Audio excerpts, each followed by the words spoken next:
welcome everyone. I'm really excited to see you all here, and as Mary said, because neither Dune nor I ever got the opportunity to meet Wally or Juanita. Why was that? It's really special. It's really special for us to hear from their community the stories of their lives. To answer your question, Peter, they both have passed away. So I'm from Seattle, Washington originally, and Dune grew up in the area but didn't ever meet them. So we ended up here originally because the Kinder Morgan pipeline was proposed to run through the ridge right about where this cabin is, and this was all right in the thruway.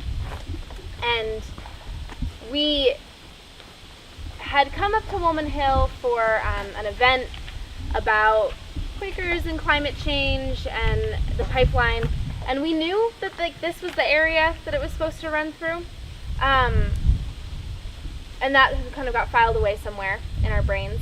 And then in maybe February, we were trying to figure out what we were doing with ourselves this summer. You know, we're both students at Hampshire College,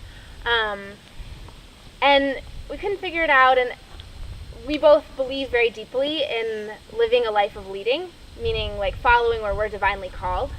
And so we couldn't figure it out because we didn't feel called. And so we just kind of putzed around and tried to figure out, what are we doing?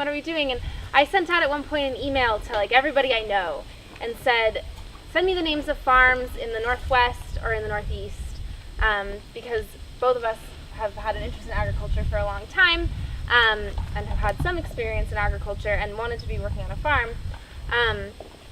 And of those emails, Mary Link was one of the people that emailed me back, and she emailed me a long list full of like normal options, and then at the very end she said, well, and then there's Wally and Nita's cabin up at Woolman Hill, and you two would be the perfect people to carry on their ministry in the world.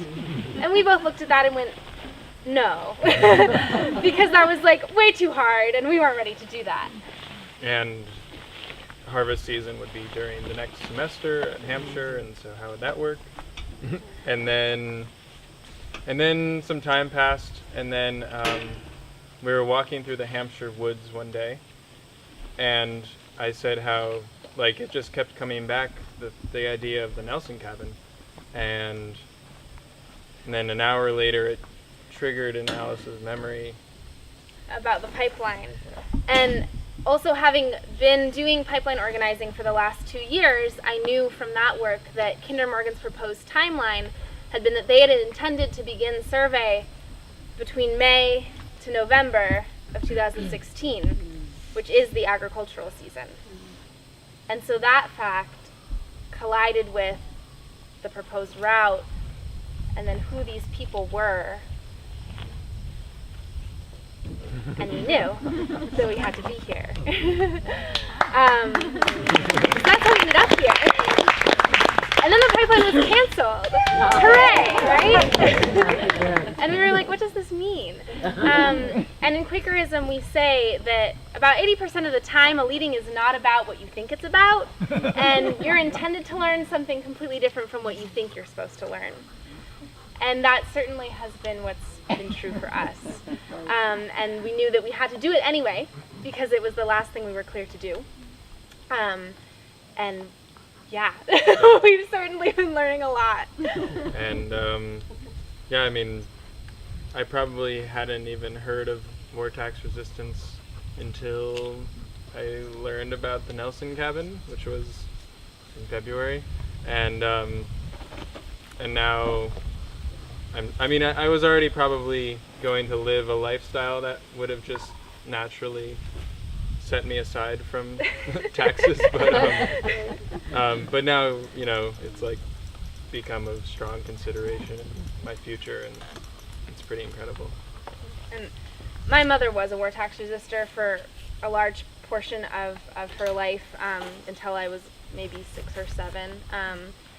But yeah, we had both been fairly focused on climate change, and have both had our own activist journey around that. But coming here has united all sorts of social issues under the umbrella of what we've been calling the economy of violence, and brought us to a place of concern around nonviolence at large. So that's certainly one of the things we've been learning.